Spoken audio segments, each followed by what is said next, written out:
how did the idea of having this business get started? Bridge Street Artworks it was a major collaborative effort. This space became available, and all of us love this location, the shop location, as well as working in the harbor, being in the harbor. And when the space became available, the folks that own the building thought, wouldn't that be nice to have people come together? So it was really our landlord's suggestion to do that. Nancy had the Sandpiper Gallery up the way, and Laura had a shop up the way. And so we came together and decided that we should have a cooperative.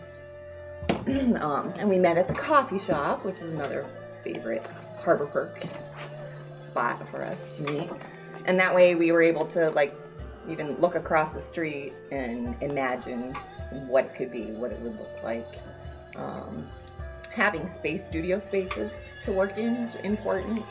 All those long, we came in the winter, so those long winter days when maybe one or two people come through, we were still able to have a space to work in, even if we didn't have sales. But luckily we were in December 13th, I believe.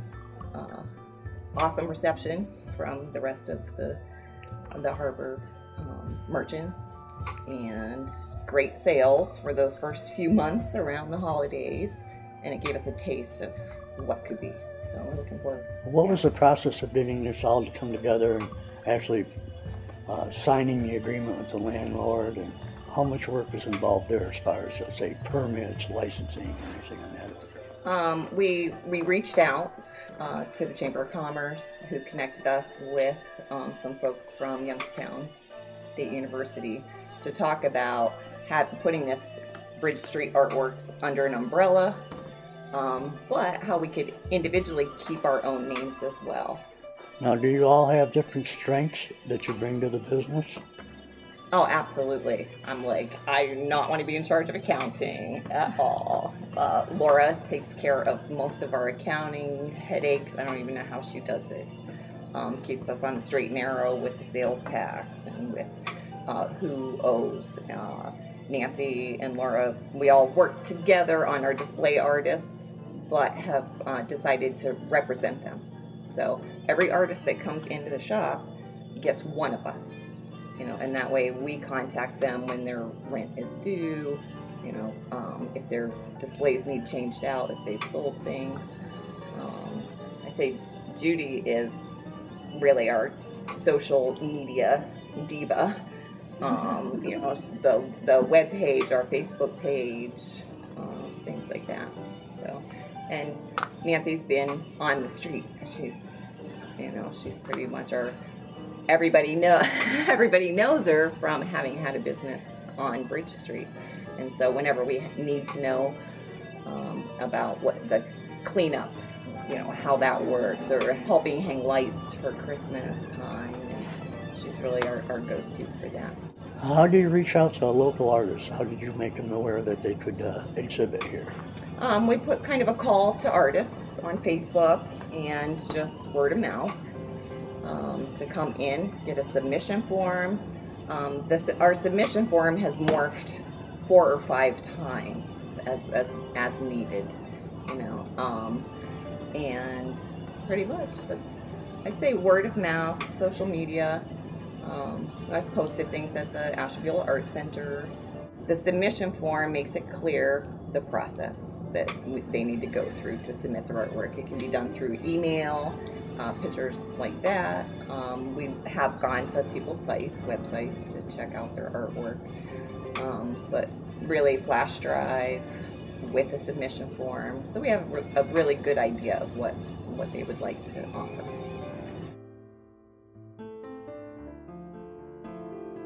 Why did I join this business? Well, it gives me a bricks and mortar building to work out of, a nice studio besides my own home studio.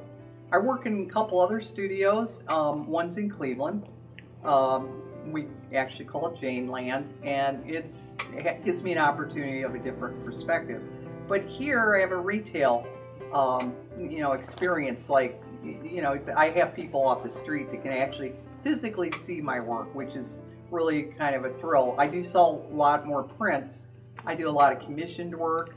I can do some here. I can do it, you know, at my own studio.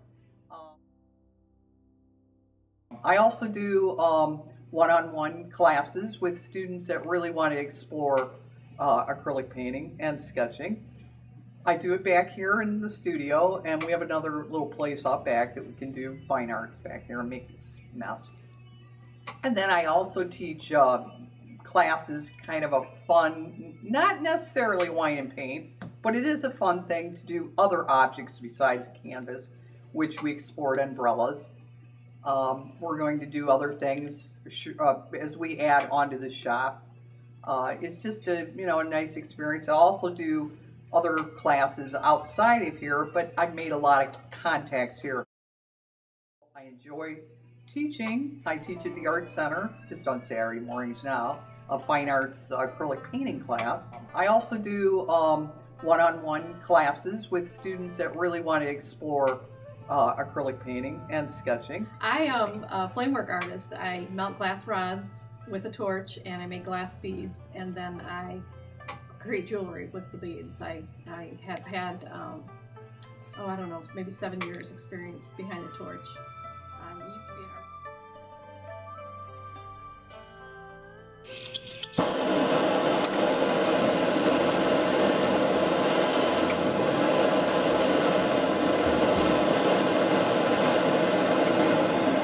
I used to be an art teacher, and they eliminated my job, and one thing led to another, and I came across this medium and started exploring it and really liked it.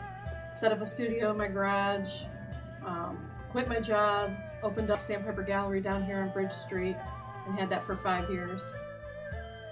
You know, I wear the glasses to protect my eyes from the flame, and also allows me to see the bead. If I take my glasses off, I can see the flame, and it kind of gets in the way of in the creation. So I usually, when I'm making the jewelry, I don't know what's going around in my life kind of affects whether it's something personal or even the environment, the weather. I tend to make my colors even, they'll kind of coincide with how I'm feeling. And if it's springtime, I like bright colors and I'm excited waiting for the flowers to bloom. And in October, I started working in a different medium along with what I normally do. I make cremation beads, and those are beads that when I'm making the bead, I roll the hot glass in the cremation ashes of a loved one, either a person or an animal.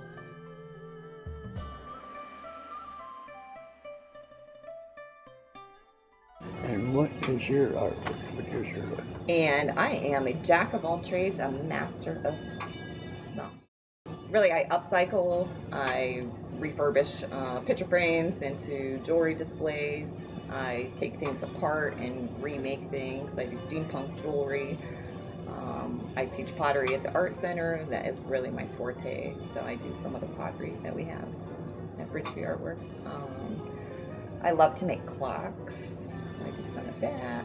My niche in life is furniture. I love to take old pieces of furniture and either just give them a new face or completely reconstruct them. I actually moved my mother, who is one of our other artists. She's 88 years old. I moved her in with me 4 years ago and found that I was not spending any time with her. I have 3 children that live in Cleveland, was not spending any time with them. And most importantly, was not spending any time with my husband.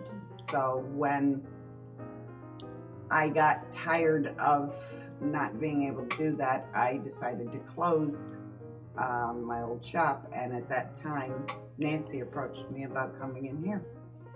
And it has been a great experience because, like I said, I can still do what I want to do, but I don't have to commit 6 days, 7 days a week to it. So, and I have my hands in on a few other little things, but my main focus is furniture.